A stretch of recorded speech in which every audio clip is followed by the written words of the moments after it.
This is CGTN, China Global Television Network.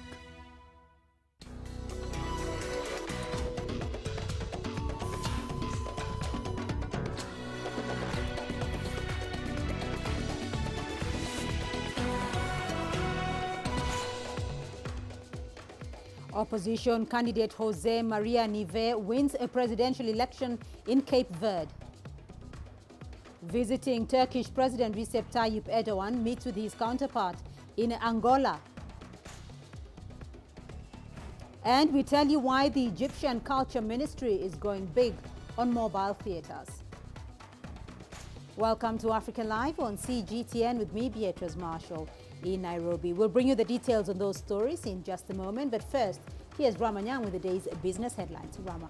Thank you very much, Beatrice. Here's what's coming up in the next half hour.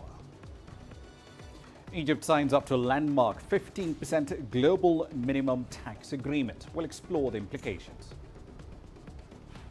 And Tanzania is looking to tap into all the opportunities arising from the continental free trade area. We'll have the details on those stories and lots more coming your way in the course of the hour. For now, let's start with the latest in current affairs with Beatrice. Rama, thank you. And we begin in Cape Verde, where opposition candidate Jose Maria Nive has won the presidential election. Nive had 51.7% of the vote based on official results from 99% of polling stations. His main rival from the ruling party, Carlos Veiga, conceded defeat on Sunday. President Carlos Fonseca is stepping down after serving the maximum 2 5-year terms allowed by the Constitution. Nive, who once served as Cape Verde's Prime Minister from 2000 to 2016, now has the task of stabilizing the island's tourism-driven economy. The COVID-19 pandemic drove it deep into a recession. Gunmen have killed at least 30 people in Nigeria's Sokoto state. That's according to the state's governor, Aminu Waziri Tambuwa. In a statement, he said gunmen attacked Goronyo town on Sunday night. A local newspaper quoted a witness saying the gunmen attacked a popular market in the town. Nigeria continues to witness a rise in banditry attacks as well as kidnappings. Well, let's cross over now to Phil Ihaza in Abuja. He's standing by for us with more. Phil, what can you tell us about this latest attack by gunmen in northern Nigeria?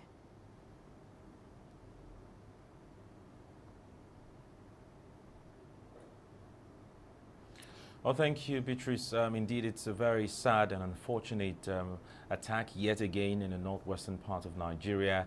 A lot of people are calling it a bloodbath that occurred on Sunday, just 10 days thereabout after another attack that occurred in the same state but in another local government, the Sabon Birni local government area of the state, where about 19 people in that attack were killed. In this one now, it happened in the market, popular market called Goronyo Market, and the market or the local government is also named, either the local government is named after the market or otherwise, but it's also Goronyo local government. And if you've seen that market, it's a densely populated market. It's crammed or swarmed with a lot of people and activities, such that if such an attack occurs, it's difficult for people to really escape. And that's from accounts of locals that close to 200, about 150 to 200 attackers on motorcycles, stormed the market from a nearby forest called Gundumi, and they, started shooting sporadically, killing a lot of people.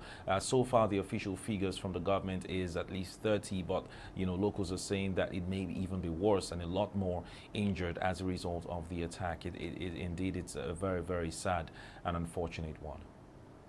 Well, indeed, Phil, so given the high frequency of these kind of attacks, how are authorities likely to respond?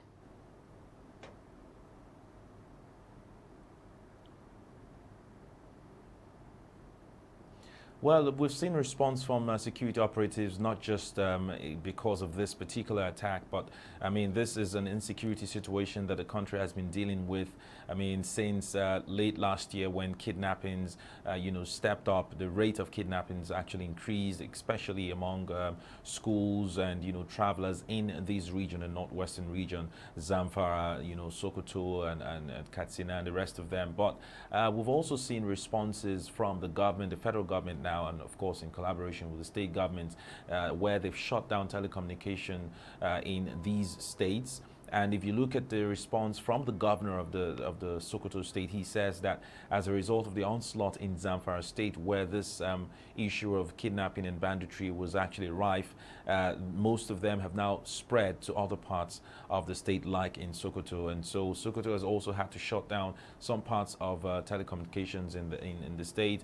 They've also banned the sale of animals or cattle, because many of these gunmen have been seen to go in the guise of selling animals. And so these are some of the responses, but security experts are saying beyond that, it's time for the government to initiate community policing, spend more on security, not just appropriate funds, but follow up on how it is spent in terms of gaining ammunition, intelligence gathering, and all of that. And if you recall, just about a week or so, the president has approved some huge funds for community policing. So it may be taking a while, but at least there's some response from the government to tackle this issue. Felix Haza joining us there from Abuja. Thank you. The war between the Ethiopian National Defense Forces and the rebel TPLF fighters has intensified over the last couple of days. That is according to sources from the Amhara and Tigray regions. The Ethiopian military says it has regained control of several significant towns and villages in the Amhara region, which were held by the TPLF. Rebel forces have also claimed several victories over government forces. Here is CGTN's Girum Chala with more from Addis Ababa. It has been almost a year now since the war in Ethiopia's Tigray region started. What began as a law enforcement mission by Addis Ababa against the TPLF Special Force and militia remains to be one of the biggest security challenges for the Eastern African region. According to military source, the war has intensified over the last few days as the Ethiopian National Defense Force are reportedly undertaking a massive offensive against TPLF's strongholds. Source told us the ENDF has advanced and recaptured several locations which were held by rebel force in the Amhara and Afar regions. Though it is still difficult to establish communication in the region due to the unavailability of telephone services or internet, unverified TPLF sources claim they too have captured additional locations in Afar and Amhara regions. At the moment, most of the attacks against TPLF fighters are being carried out through London airstrikes using warplanes and drones to push them out of different towns in the Amhara regional state. The historic Lalibela town, for instance, remains in rebel hands. The UN says the humanitarian situation in the three regions, Tigray, Afar and Amhara, remains dire, although food aid is still being supplied under difficult conditions. Girum Chala, CGTN, Addis Ababa, Ethiopia. Turkey's President Recep Tayyip Erdogan is visiting Angola as part of his Africa tour. The Turkish leader has met with his Angolan counterpart, João Lorenzo. Angola previously requested Turkish-made UAVs, but Monday's talks also included armored carriers. Over the past 19 years, relations between Turkey and Angola have been growing. The two countries have significant cooperation deals in the defense and energy fields. Chinese Premier Li Keqiang has held talks via video link with outgoing German Chancellor Angela Merkel. Li Keqiang said he appreciated Merkel's efforts to promote cooperation between China and the European Union. He said relations have been stable and continued to develop because the two sides treat each other equally, then manage their differences properly and uphold multilateralism. Li Keqiang said China will continue to open up its market and hopes Germany will continue its positive and pragmatic policy towards China. He said Merkel is welcome to visit China after she leaves office. Merkel said she believes a new German government will value ties with China and continue to strengthen cooperation. Russia's Foreign Minister Sergei Lavrov says the country is suspending its mission with NATO. Russia will also close the alliance's liaison mission in Moscow. Speaking to reporters, Lavrov said the measures were in response to NATO's actions. 8 Russians were expelled earlier this month from NATO for allegedly being undeclared Russian intelligence officers. In response to NATO's actions, we are suspending the work of our official mission to NATO, including the work of our military representative from November 1st, although it may take a few more days.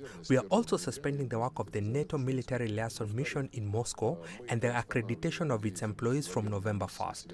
Thirdly, the activity of the NATO Information Bureau in Moscow, which was at the Belgian embassy, will be terminated.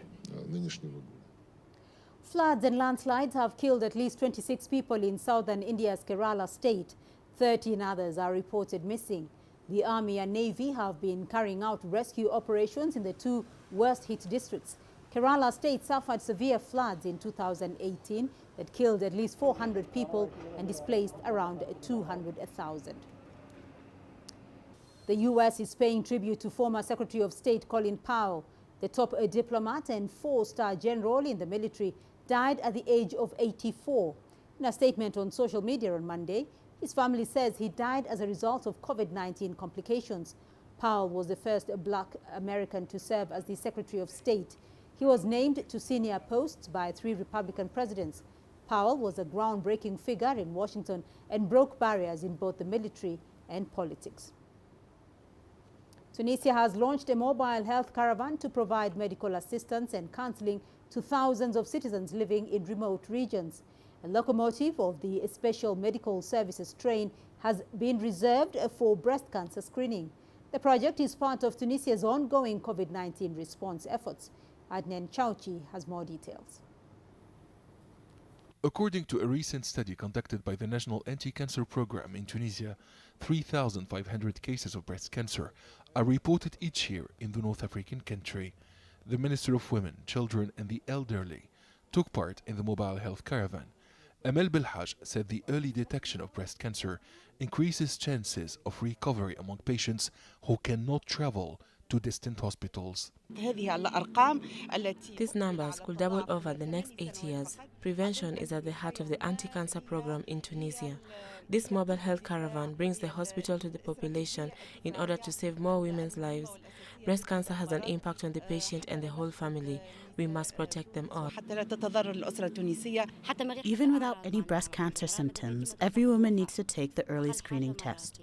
We live in a remote area where there's neither the equipment nor the cancer specialist. This initiative of free cancer screenings in the train is the best solution. The National Company of Tunisian Railways, SNCFT, dedicated 2 locomotives for COVID-19 rapid tests, as well as the vaccination operation. On October 11th, Tunisia recorded 0 deaths because we stepped up the vaccination drive. Now we want to vaccinate all people by reaching the most isolated areas with a well-equipped health train. We are still recording deaths and infections. We will not resume a normal life soon. That's why we need to stay vigilant and respect the health protocol. The SNCFT has mobilized its medical and technical staff to ensure the success of the mobile health caravan. It is the first time in Tunisia that the National Company of Tunisian Railways is collaborating with the Health Department on an ambitious health project. The medical and paramedical staff were trained for this unprecedented and successful operation. The health train will visit the governorates of Zaghouan, Siliana and El Kaf in northwest Tunisia. It will stop in 3 stations and stay for 2 hours in each city. The Transport Department will provide more trains in order to organize similar medical camps in the country's remotest areas. Tunisia's health train is optimizing awareness and knowledge of breast cancer screening and supporting the national effort against COVID-19. The Transport and Health Ministries have also equipped buses which are being used as mobile COVID-19 vaccination clinics. Adnan Shawishi, CGTN, Tunis. Well, let's return to our headline story, where opposition candidate Jose Maria Nive has won the presidential election there. Let's now cross over to Praia, the capital of Cape Verde, where journalist Gisela Colha is joining me there with the latest. Gisela, there's going to be a political change of guard in Cape Verde after the presidential election. What can you tell us about the incoming president? Hello, thank you very much for the invitation. Yesterday, it was a very peaceful day of election in Cape Verde. In principle, there will be no political change. The Cape Verdean constitutional system, always semi-presidential, allows for cohabitation between the Prime Minister of one party and the head of state of another political color. The government of the country is mainly the responsible of the government. The Prime Minister, the President of the Republic, is fundamentally responsible for matters of representation of the state. Unlike Kenya, it's almost a European parliamentary system, very similar to Portugal. I can say, in addition, in the 30 years of democracy of Cape Verde, has already had the Prime Minister and the President of the Republic of a different political color. So, José Maria Neves itself, he worked with Jorge Carlos Fonseca, the president before him, elected with the support of the opposition. So José Maria Neves has experience of working with opposition. José Maria Neves is a very experienced politician. For 15 years, he was Prime Minister of Cape Verde, having later returned to his academic life as a university teacher. Yesterday, in his speech, he guaranteed that he will be the president of all Cape Verdeans and immigrants residents in Cape Verde. He guaranteed also that he will be supervising the government and that he will work together with the government.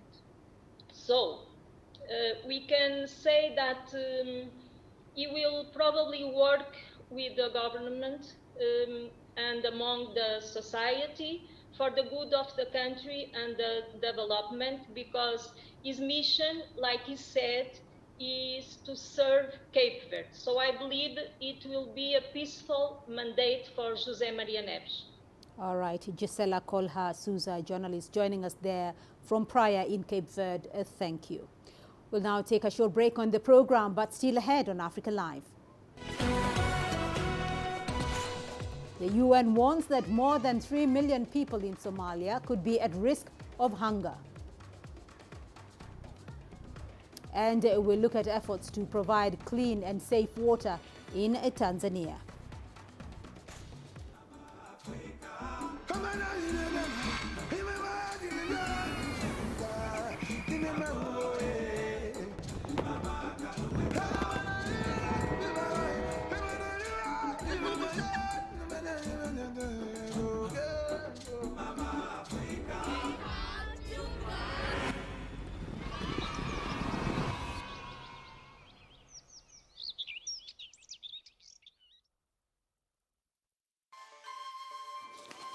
You don't find the stories of North Africa by sitting on the sidelines.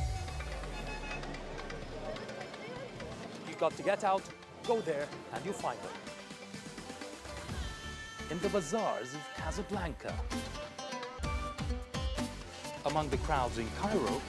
Who come to visit Cairo, the ancient capital of Egypt. Along the waters of the Nile. Along the sands of the Sahara.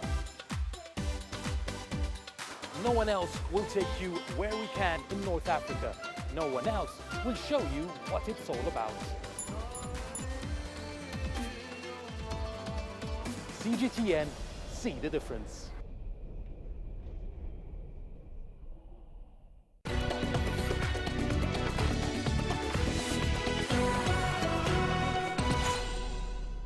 Close to 3.5 million Somalis are expected to face high levels of acute food insecurity towards the end of 2021.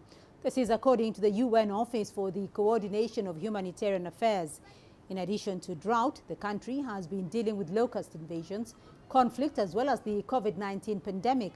In Jubaland, authorities say nearly 1.5 million people are currently facing food insecurity. The drought conditions are widespread throughout the country. The latest projections that we have from the government and the UN do indicate that the most affected areas are the southern parts of the country, when we look particularly at Middle Juba, Ghetto, and parts of Bay and Bakul, which are experiencing moderate drought conditions due to the poor rains. And what's actually even more concerning is the overall rainfall forecast in the coming months, which indicate dry conditions. Meanwhile, the UN's refugee agency says over 7,000 residents have been forcefully displaced in northern Somaliland. Authorities in Las Anud town are citing security reasons for the evictions. Somaliland is a semi-autonomous region of Somalia. Authorities in Mogadishu have called for a halt to the forced displacements. Prime Minister Mohamed Hussein Roble described the displacements as disgraceful. It is a disgraceful act to displace Somali families who lived and worked in Las Anud only because they're from southern Somalia. It was an unfortunate thing to happen. We are writing a bad history. I urge the residents of Las Anud to denounce this bad act through a show of solidarity. They should express unity and brotherhood during this difficult time for their brothers. We all belong to this country. This country is bigger than all of us. Every Somali person belongs to this nation. My children have just arrived from school where we were forcefully taken out of our home in Las Anud. We were thrown on top of a lorry and forced to leave. We were not allowed to take any of our belongings. I am still missing 2 boys and 2 girls. New protests erupted in the Sudanese capital this weekend, with demonstrators calling on the military to take over power. Rebel groups and some ruling political parties joined the rallies. Naba Muhyiddin has more from Khartoum. The protesters want the Prime Minister to dismiss the now ruling transitional government. We want this government to be dissolved and appoint a new government with technocrats to lead the country during the transitional period. We want a real change. The demonstrations morphed into a sit-in around the presidential palace. Our main demand in this sit-in is to take down Hamdok's government as it failed in securing good living for people. It failed in providing security or proper health and education. We want a new government to fulfill our demands. Speaking to the nation Friday, the Sudanese Prime Minister Abdullah Hamdok called on the partners to stick to the agreement signed in 2019 and put an end to the dispute between the rulers. Some political analysts say these rallies have worsened the political crisis.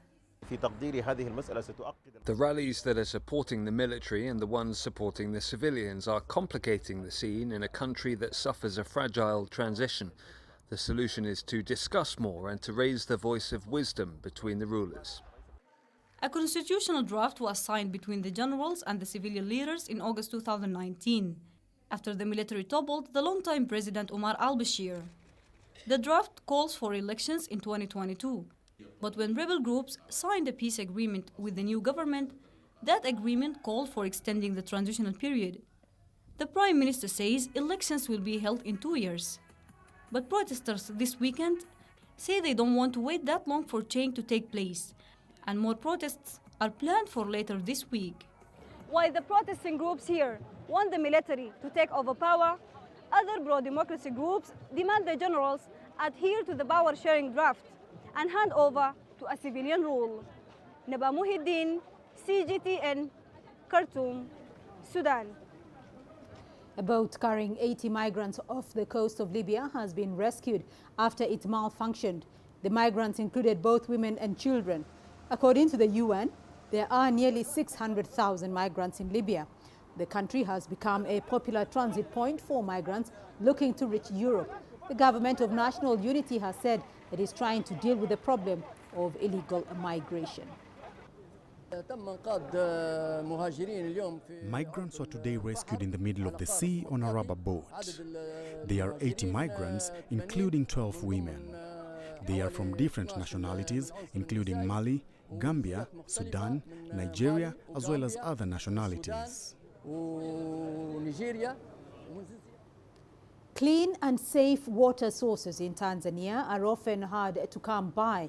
In the country's Arusha region, Water sources there contain high levels of chemicals like fluoride, which cause tooth and bone fluorosis. To solve this, one chemical engineer based in the region has come up with a low-cost water purification system that is increasing access to safe and clean water and reducing waterborne diseases. Here's CGTN's Daniel Kijo.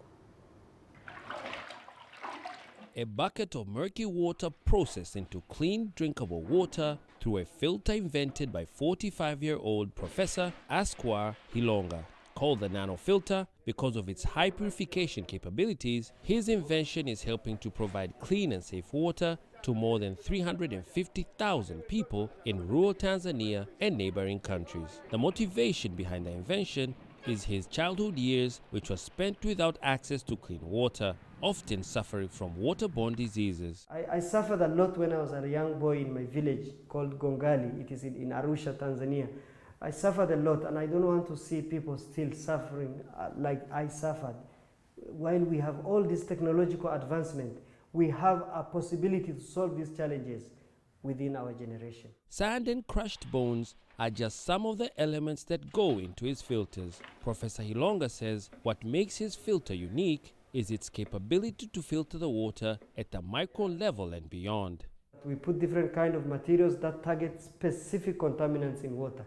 So we have a lab where we test water qualities and see the contaminants that are there, then we target and remove those contaminants. United Nations figure points to over 20 million people in Tanzania not having access to clean water, while globally that number stands at 1 in every 3 people. Having received more than 22 awards for his invention, Professor Hilonga believes his water purification system has what it takes to make a difference. Professor Hilonga hopes to improve millions of lives through his water purifications innovations. He plans to continue distributing thousands of filters and water ATMs like these in rural communities in Tanzania and other countries across the continent. To distribute purified water at an affordable cost, Prof. Hilonga has created water ATMs and kiosks in the community he serves. Upendo Amani is one of the many entrepreneurs who have benefited from the professor's water kiosks. In general, for my everyday life, I get my transport fare, food, I pay my rent, and I take my kid to school. Professor Hilonga says his next challenge is scaling up the technology to reach more people. He hopes to expand further and provide clean water solutions to countries such as Rwanda, Chad, and Ghana. Daniel Kijo, CGTN, Arusha, Tanzania. Well, let's now take a look at your business news. Here's Ramanya. Rama. Thank you very much, Beatrice. Here's what's coming up in business. Egypt signs up to the landmark Global Minimum Tax Agreement. We'll be looking at its implications. And Tanzania is looking to tap into all opportunities arising from the African Continental Free Trade Area.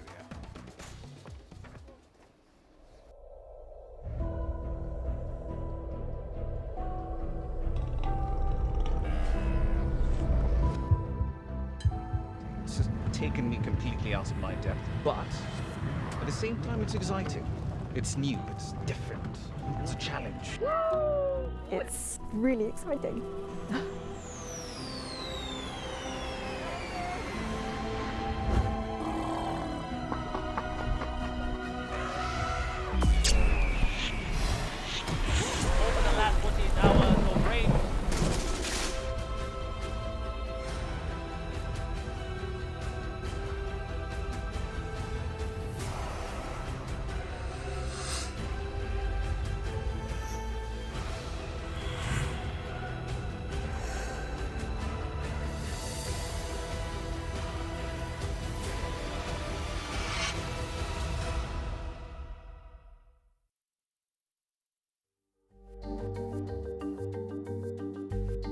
Africa Live.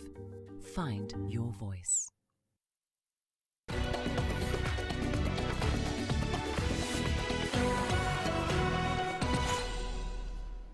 Let's start in Egypt. It's one of the 136 countries that have signed up to a landmark international tax agreement in the wake of a make or break meeting hosted by the Organization for Economic Cooperation and Development, or the OECD as it's more commonly known. Under the terms of this deal, companies with revenue of more than $125 billion a year will be subject to a minimum 15% corporate tax rate. Here's Yasser Hakim reporting on the significance of this pact for Egypt. It's a rare success of international economic diplomacy, targeting 100 of the largest multinational companies in the world. The likes of Google and Facebook will have to pay the 15% minimum tax in countries where they offer digital services, even though they don't have a physical presence there. By mid-October, 136 countries that include Egypt and which account for 90% of the world's GDP had committed to the deal. Egypt's finance minister's advisor, Rami Youssef, has been heavily involved in negotiations with the OECD before Cairo agreed to the deal. It was a culmination of a very long period of negotiations that took years. In July, we decided to agree on the principle of the tax law, and we continued extensive discussions to reach an agreement on the details in October. First, the law is about redistributing the tax revenues from multinationals that work in different countries, so that every country can take their fair share of taxes on profits from these companies. The second part is to stop profit transfer and tax avoidance. This prevents opening offshore headquarters at low or zero tax states because the tax has been set at 15% across the board. The pact avoids a tax bidding war between nations to attract the huge firms. Egypt's corporate income tax stands at 22.5%, but the North African country has agreed to push it down to 15% in this case. These will have a positive impact on Egypt's tax revenue. First, because Egypt will take a share of the revenue from companies that make profit here without paying taxes for it because they are not present physically in Egypt. Secondly, a unified tax will kill the incentive to transfer profits from countries that have high taxes to countries that have low taxes. This means their profits will remain in Egypt and not transferred to other countries. Therefore, Egypt will gain higher tax revenues, which will give a boost to the economy. The Paris-based OECD expects about $150 billion annual tax revenue to be distributed worldwide. But questions have arisen on whether the new tax law would reduce investments in a country like Egypt. Islam El-Benna, the founder of a platform for B2B online trading, says it's highly unlikely. It will not affect them. Actually, the companies will be eager to increase investments and production because instead of being restricted to only one or two tax haven nations to avoid complicated measures elsewhere, now the whole world is open to them because all regulations have become the same. Digitizing the economies and trade worldwide had to be met with unified global financial policies. It should have been done earlier. The next step for Egypt and the other 135 countries on board is to each ratify the tax agreement locally, so that the pact will be fully implemented by 2023. Yasser Hakim for CGTN, Cairo. Tanzania says it's committed to using all trade opportunities arising from the continental free trade area, including the acquisition of new markets for its agricultural produce. The country is one of the 39 out of 55 AU member states that have ratified the trade deal thus far. CGTN's Isaac Lucando has the details. Tanzania's farmers could soon benefit from a pledge by the government to explore trade opportunities offered by the African Continental Free Trade Area Agreement. Having ratified the agreement in August this year and recently represented at a meeting of trade ministers from member states, the government says it's now focusing on growing its agricultural sector. The country's Ministry of Industry and Trade says the access to markets offered by the agreement will benefit smallholder farmers in the country who grow cotton, sunflower, cloves, spices and horticultural crops. The country stands to benefit from a market of 1.2 billion people compared to about 522 million people that it had access to in the East African Community and the Southern African Development Community. Traditionally exporting to Europe, Asia and the Middle East, the country now wants to turn its attention to markets much closer to home. The government also believes the agreement will increase productivity and quality of Tanzanian products and services due to increased competition, thus leading to a decrease in commodity prices. However, poor connectivity in terms of roads and railways and most countries' fear of becoming a dumping ground for other countries' goods threaten to derail the overall objectives of the agreement. Despite the potential pitfalls, the United Nations estimates that the agreement will boost inter-trade in Africa by 52% by 2022. Which before the COVID-19 pandemic stood at between 15 and 17%. Ultimately, the Tanzanian government hopes to have a share in the 30 million Africans that are predicted to be lifted out of extreme poverty as a result of the agreement. Isaac Lukando, CGTN, Dar es Salaam. Let's talk about real estate. Cape Town, South Africa is home to some of the most sought-after real estate on the planet. But now if you search for properties over there, you might expect to find biophilic buildings. If you're wondering what exactly that is, it's basically a simple way of describing an eco-friendly structure which combines modern-day design with natural features, plants, trees, and a lot of sustainable energy systems. Here's Julie Shire with that report. Cape Town offers buyers many real estate gems. It will now be home to Africa's first biophilic building, a modern residential apartment block covered in a vertical garden. The building is planted based on a metaphor of the mountain, Table Mountain, which is covered in fynbos. There are around 31 trees that occur on the mountain, and these trees live in certain spots according to their conditions of water, soil, shade, etc. So using that model, we're putting the same emphasis in the design of the envelope of the building. The 24-story block will be fitted with a smart energy system contributing a light carbon footprint. The smartness is that the building will have sensors managing that, remote monitoring through drones, and then a tie-in with the science of agri-science, like telling us what's happening to the plants, managing the water system, and therefore the growth. There are fairly significant loads when you're holding up fairly large trees and landscaping and all the planting medium or the soil that goes with it, that we have sufficient capacity to hold that up, but also that it's elegant enough not to detract from the overall look and feel of the building. This is the site earmarked for the fynbos. As you can see, it's dull and not aesthetically pleasing, but it will soon be transformed into an eco-friendly residential wonder. It's as if you've got a living building. You see, I mean, the colors and the shape will change depending on the season you are in. It's really a building that evolves. And considering the fact that you are in the heart of Cape Town, that is mainly concrete, glass, and plaster and paint, I really believe it's adding a lot of value. Construction will start early next year. Interest is already rolling in from investors in the United States and Germany. The first residents are expected to move in 2024. Julie Shara, CGTN, Cape Town, South Africa.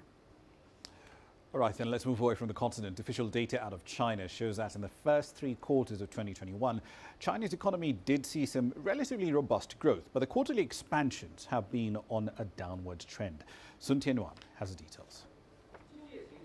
China's economy in the first 9 months grew 9.8% compared to the same period last year, but broken down by quarter, the growth rate fell from 18.3% in the first 3 months to 4.9% in the third quarter. China maintained a steady momentum in economic recovery in the first half of this year. During the third quarter, international factors including the sprawling pandemic, sluggish economic recovery, and high commodity prices, together with coronavirus flare-ups and floods at home, have impacted the country's performance and put pressure on the recovery. The spokesperson says even so, China's overall performance in the first 9 months was better than the annual growth target set at more than 6%. Take foreign trade, for example. The total value of imports and exports of goods reached over 28 trillion yuan, nearly 23% up compared with the same period last year. High-tech manufacturing and investment in the sector have also seen double or even triple-digit growth. The national economy maintained a recovery momentum with steady progress in restructuring and new advancement in high-quality development. Fu says the Chinese economy has shown great resilience and vitality despite the global pandemic and floods at home, but there are still uncertainties overseas and uneven recovery. However, he added the country is expected to fulfill this year's major targets and tasks for economic and social development. Sun Tianyuan, CGTN, Beijing. And I'll leave it there for the time being. I'll be back at the top of the hour, though. In global business, we'll be heading over to the Democratic Republic of Congo. The government over there has called for an audit of the country's enormous forest concessions. including one that is quite literally half the size of Belgium. We'll be live in Kinshasa examining that story and plenty more at 1800 GMT. For now, back to Beatrice. Rama, thank you. And we still have more news for you here on the program. Here's what's ahead. I'll tell you why the Egyptian Culture Ministry is going big on mobile theaters. China's coastal industrial centers see new potential, with manufacturing flourishing by the sea. From protecting the ocean environment to boosting the marine economy, new innovations seek sustainable development. Along the coast of the Yellow Sea and the Bohai Sea, CGTN presents Tides of Change Part 3, our ultimate trip to discover a promising future.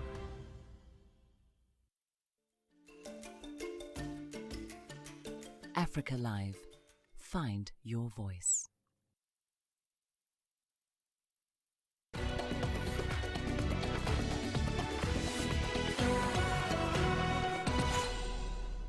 Well, as fears of the COVID-19 pandemic persist, theaters in Egypt have been suffering.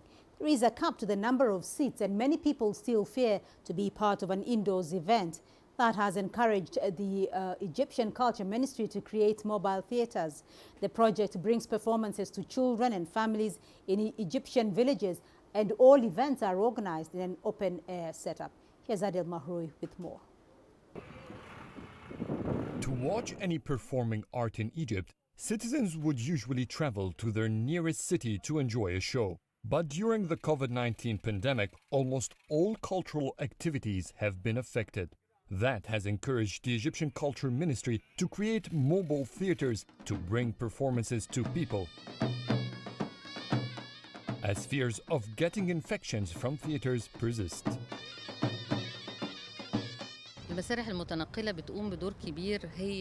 To reach the most needy villages, that's a cultural leap. The areas previously deprived of cultural activities are now getting visits by the mobile theatre.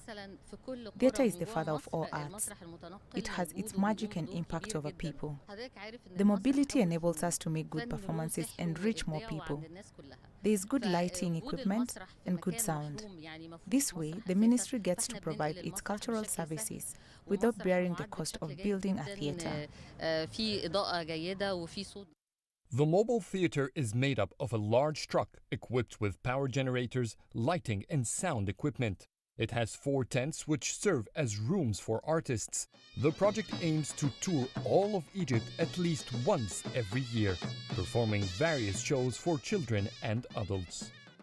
I've watched the mobile theatre several times. Whenever it's nearby, I go and watch. It displays performances that we have missed since our childhood. The mobile theatre is the voice of the old arts, and unfortunately, it's fading away. Performing these arts all over Egypt, I think, is a rebirth for our folklore.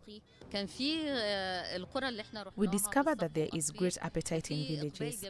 The theatre is usually a large area because of the distancing between seats.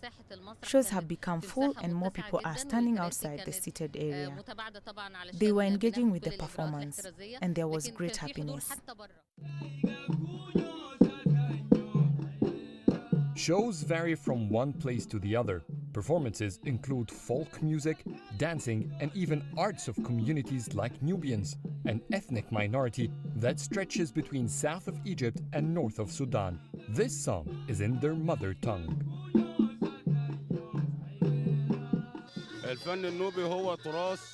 Nubian language is unique and very few people know it. During the 1973 war victory over Israel, which we celebrate this month, President Sadat used our language to create a communication code during the war. The enemy knew everything about us, not Nubian. More people get to know our culture thanks to this mobile theatre project. The mobile theatre has been a fruitful experience for us. Egypt does have a huge number of theatres, but they are not enough. Moving around has given us more exposure. We have performed in areas we have never been to before. Not all people know about Tanura, but with this project, we have spread our art to many people. Mobile theaters do not only focus on performances, they introduce art workshops, sessions about women empowerment, and incorporate talent search programs. These theaters are manufactured domestically via the government's industrial arm, the Arab Organization for Industrialization. This is the first mobile theater in Egypt. Due to the appeal it saw among the public, the Culture Ministry says it's studying plans to build 6 more next year. Adil Mahroui, CGTN, Cairo. The 27th edition of FESPACO, a Pan-African Film Festival, is underway in Burkina Faso. Held in the capital, Ouagadougou, the event looks to showcase Africa's creative talent. This year's theme is Cinemas of Africa and the Diaspora. The festival was set to take place from February the 27th to March the 6th, but was postponed due to the pandemic. Now, 17 feature films have been selected to the top prize, the Golden Stallion Yenenga. Beyond film screenings, FESPACO will hold meetings and masterclasses. For artists, this provides a chance to collaborate with their peers. FESPACO, before anything else, is a chance for us to connect. Yes, there are screenings, but it's the exchanges and the opportunity to reflect on the challenges facing African cinema, and also a chance to share our know-how with each other. So we therefore pray to God that all goes well. In South Africa, the annual whale migration is in full swing, with a number of the ocean's giants being spotted along the coastline. Every year, southern right whales migrate from the icy waters of Antarctica to the warmer shallows of Walker Bay in the Western Cape, primarily to give birth there. CGTN's Travers Andrews reports. It has been a journey of more than 6,500 kilometers, but these southern right whales have come for an important part of their life cycle. They have come to Walker Bay in Hermanus to give birth in the relative safety of the warm, shallow waters that the bay provides. It is a natural phenomenon that happens every year, and the spectacle never disappoints. That there were 191 accompanied pairs, that's a mother and a calf, and 32 unaccompanied adults. So that makes for a very good figure and the best that we've seen in the past 3 years. So the prediction from the Mammal Research Institute is that they are very hopeful that next year will be that bumper year, as we've seen a number of years ago. The arrival of the whales usually culminates in the annual Whale Festival, but the event was cancelled for the second year due to the pandemic. The cliffs overlooking the bay give a good vantage point of the spectacle, and that has earned Hermanus the title of one of the world's best land-based whale-watching destinations. The whales play a very important role in the seaside town's economy. So from June till the end of November, we see the southern right whales here. But beside the southern right whales, we also have the humpback and the Bryde's whales. So Hermanus has built a reputation as the world's best land-based whale-watching destination. And we pride ourselves in that. So the whales are pretty much part of our community that we have here. While this year's whale sighting showed an increase, it still remains less than half of the arrivals seen some 3 years ago. For some southern white whales, the trip back to Antarctica has already begun. And while there remain some encouraging signs of a recovery in the annual migration, the impact global warming is having on their numbers still remains a concern for scientists. And the impact the pandemic is having on the local economy still a major concern for many tourism businesses here. Travers Andrews, CGTN, Hermanus, South Africa. Let's now take a look at your sports news. Here's what's ahead. We check in on the African Swimming Championships in Ghana's capital, Accra.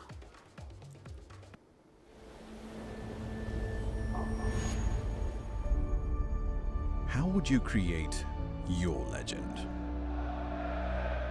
On the fields, on the tracks, in the arenas of Africa. Were you born to be a player? Could this moment be yours?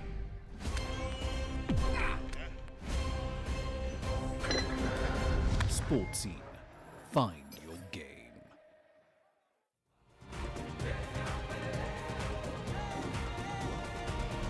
Africa Live. Find your voice.